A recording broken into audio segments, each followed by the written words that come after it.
Women podcast. For your career and your life, no matter what business you're in. Hello and welcome to the second episode of this, the Rise Up season of the Northern Power Women podcast with me, your host, Simone Roche. In this season, I'm talking to those who have been part of our flagship Northern Power Women Awards for the last 5 seasons. The awards recognise the fantastic passion, innovation, talent we have in the North, all who are working hard to accelerate gender equality and fairness from the North and shift that immovable dial.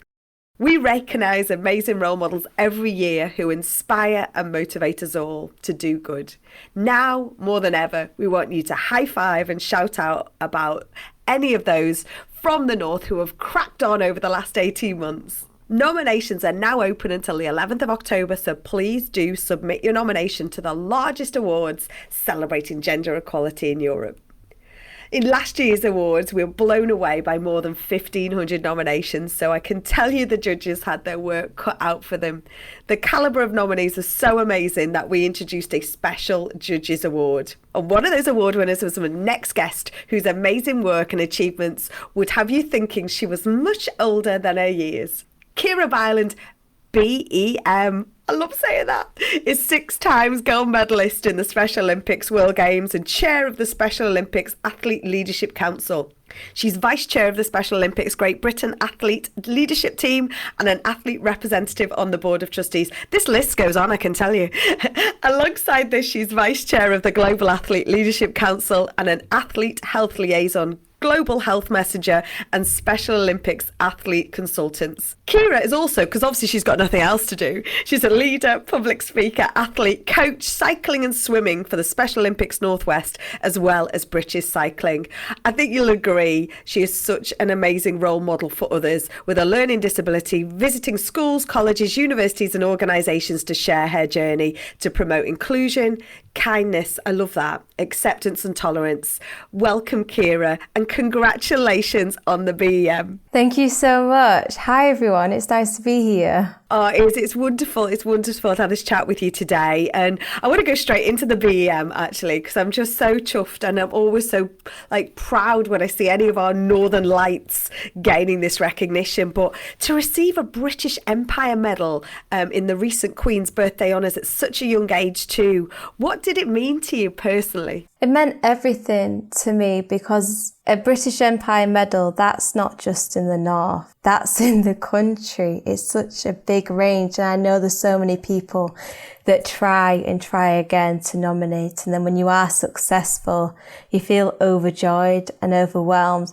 But the medal is for my services to sport, including my community work that I do. And I do it for the children, the young people, the adults I work with, because if I can help make a difference in their life, then that's just great success for me, and I'd like to keep that going. Just tell us a little bit about that community work so people can know what you do. Well, I work in nurseries, primary schools, high school, so I do a public speaking. I'm a cycling coach, swimming teacher, as you just mentioned before. But I do balance bikes as well, so I teach young children how to get that balance, so then they can progress onto a pedal bike, and the youngest we've had is 2. So it's a great range of working with children and young adults. Oh my God, that's amazing. Can I ask, what on earth was it like to win gold for your country as you did in the Special Olympics in 2019? It was phenomenal, and I was nervous because people kind of knew me then. So back in 2015 in the Special Olympic Games in Los Angeles, they didn't know me. I was just, I felt like a bit like a clamp-let, you know what I mean? A little bit like lobbing along, but I worked really hard. I went to Los Angeles World Games, competed, but because in Abu Dhabi I was the reigning champion, I had a little bit more at stake, as you will. So I did race in a 25k road race, but in 2015 I did a 10k road race, so I switched that over for the 25. I did a 15k road race and a 10k time trial, so it was quite a lot, but I managed it and I was so happy because I still am Olympic champion. So. Oh, wow. You are reigning champion. I still have my titles and I've gained a new one. Oh, do you know what? That's amazing. But I can't imagine what it's like to be on that podium and get that gold medal around your neck. Is it magic?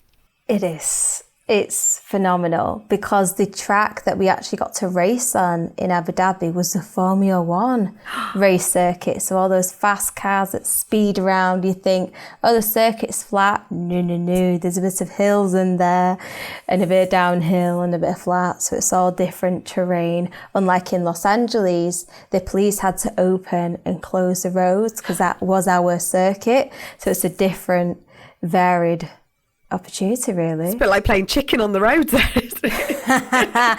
Yes, but thankfully there was no cars, because if there would, I'd be like, right, come on, out of the way. like cycling around Bolton. So what first got you into cycling? Well, I always wanted to do the same sports as my dad. You know, I wanted to follow in his footsteps, but because of my disability, I'm a bit dyspraxic, even though I have a learning disability. I wasn't very good at hand and eye coordinated sports, so he had to switch to cycling, and he tried a taster session whilst he was at work with the team that he was in. And then my mum suggested to him, oh, why don't you ever go at the velodrome? So he went. I had a look around thinking, I quite like a look of that, because the road bikes that I got when I was younger, I couldn't manage the brakes and the gears and the balance and everything. So I kind of had a bit of a break. I tried the velodrome, which have no brakes. It's a fixed gear, so you can't freewheel. You have to keep pedaling. And I thought, great, let's have a go on that and see how far I can go. I love that. I just love that mentality. Well, that to me is like that northern mentality. Well, we'll just give it a go. We'll crack on. What sacrifices have you had to make along the way to, you know, this great success that you've had? It hasn't been easy. All the hours of training. Sometimes over the weekend, I will train twice a day. For that, especially when we call it tapering, so you start off a bit easy, then at that red stage, that's the even 2 times a day during the weekend, and then it like goes down a bit so you can compete. But some of the things that I had to kind of give up, as you will, would be like going to parties, going out to town, going to the cinema. I haven't been to cinema for years. Going to concerts. The latest one I went to was before COVID started, and that's years ago. And then also some food. So at Christmas, when you really, really want to pig out and eat lots of food, you can't. So for that training and things, you've got to be strict. One year I trained on Christmas Eve, had a rest on Christmas Day, and then trained on Boxing Day because I needed to keep going. And sometimes when you really feel tired and you don't want to do anything, you've got to remember you need to put the work in to be able to get to where you want to. So it's a lot of stuff you have to give up as you will. But to be honest with you, I wouldn't have it any other way, because I wouldn't be here today with all the things that I achieved otherwise. It is amazing. I mean, the sense of that achievement. What motivates you, you know, when you do want to, you know, go in for that extra roast potato on Christmas Day, or you think, oh, I just don't want to go and do that. What is that one thing that kind of gets you off that couch or gets you away from the pan?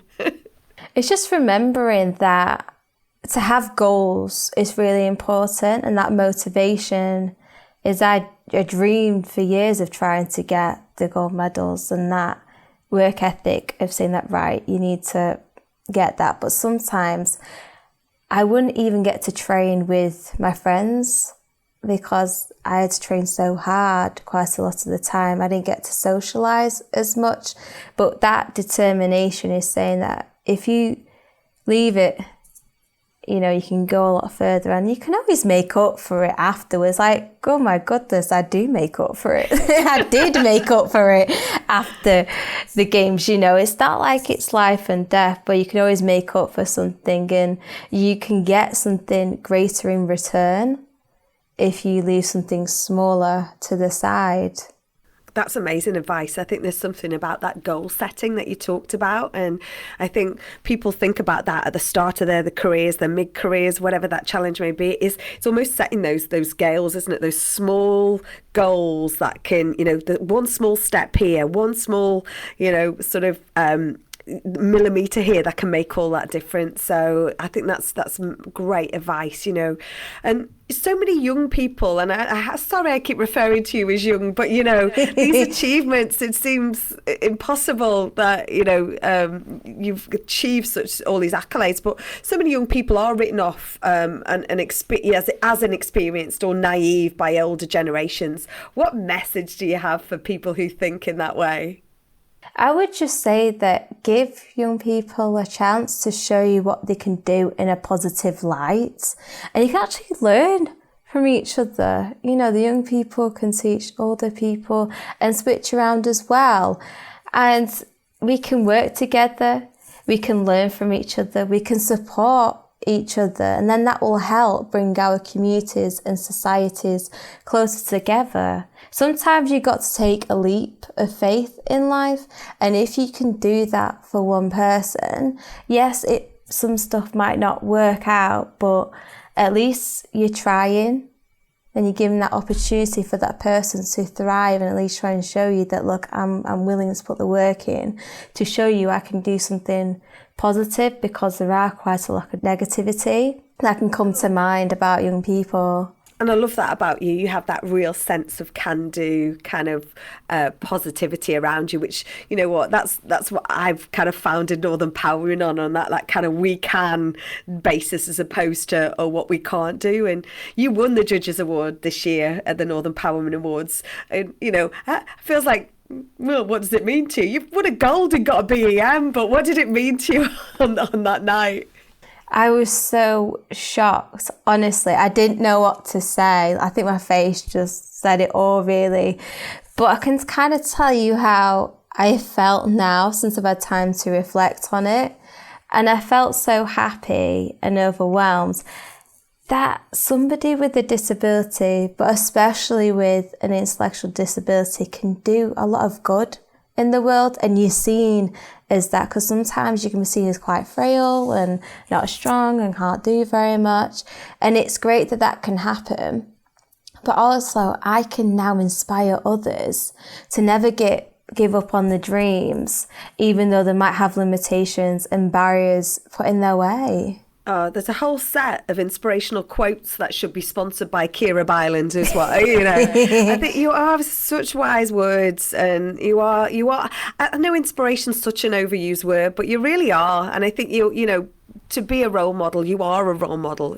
What message would you give to people out there who, to get them to nominate someone? Sometimes you think, oh, well, there's no point, we won't win it, won't do this. But, what difference does it make? And what would you say to people who maybe think about nominating someone? I would say do nominate either yourself or somebody else, because you're given that opportunity to change their lives by inspiring them and saying, come on, keep up the good work. Even though there are barriers, there will be, but you've just got to find a different way around that. And if you can give that person the opportunity by nominating them, you're actually saying you're doing a good job. And you're giving that motivation to still continue, even though there might be something in the way. I think we were talking before we were recording as well about, when Olympians don't win things in isolation, do they? And I'm not comparing the awards to the Olympics or the Paralympics or the Special Olympics, but it takes an army, doesn't it? So for one person to put that piece of information down and to nominate you, it can be part of something bigger, bolder, can't it? It can. Like, if you look as an athlete, for example, it's not just that athlete who's achieved that goal, it's their family, it's their coaches and the coaches' family, because they won't get to see very much of their family when they're putting everything in. It's the physios, it's the nutritionalists, like everything. It's a team, an army, as you've just mentioned. But that's why people get so emotional over the events and competing, and also with the awards as well, is because it's took so much emotion, and it's an emotional roller coaster as well, because there'll be days where you want to cry, sometimes you want to laugh, sometimes you just want to yell and you want to be grumpy, sometimes you want to sulk, but there are those days that pay off, and it shows that it's worth it, all those hours of pain and sweat and tears. Oh, yeah. So be an enabler. If you've got someone in mind, enable that happiness, even the grumps along the way. We're happy with that. You're a Bolton lass, a proud Bolton lass. What makes the North so special? The North is so special because we lead by example. We show what positive role models look like, and people from the North, we break down those barriers and limitations, and we never give up. We celebrate people and we support everyone, no matter what they do to achieve what they achieve. Amazing stuff. You know, this was absolutely a fantastic edition of our Rise Up season. Thank you, Kiera. Such wonderful words, such wonderful motivation and inspiration you've given us today. And thank you to the listener for tuning in. We always want to hear from you, so please do get in touch on social media at North Power Women on Twitter and Northern Power Women on all the other socials, or drop us a line, podcast@northernpowerwomen.com. Remember, you've got until the 11th of October to submit your nomination. Make someone's day. Start somebody's journey. Make somebody feel fantastic. Rise them up for the Northern Power Women Awards 2022. The link to nominate is in the show notes, so simply register a profile, pick a category, and the rest is easy. The Northern Power Women Awards is for all sectors, levels and genders, and most definitely never for just one night. We want to keep giving platforms and stages to tell these amazing stories from people in the North, because like Kiera says, we're just cracking on and we're positive and we do good stuff. I'm Simone Roche, and you've been listening to a Northern Power Women podcast, of What Goes On Media production.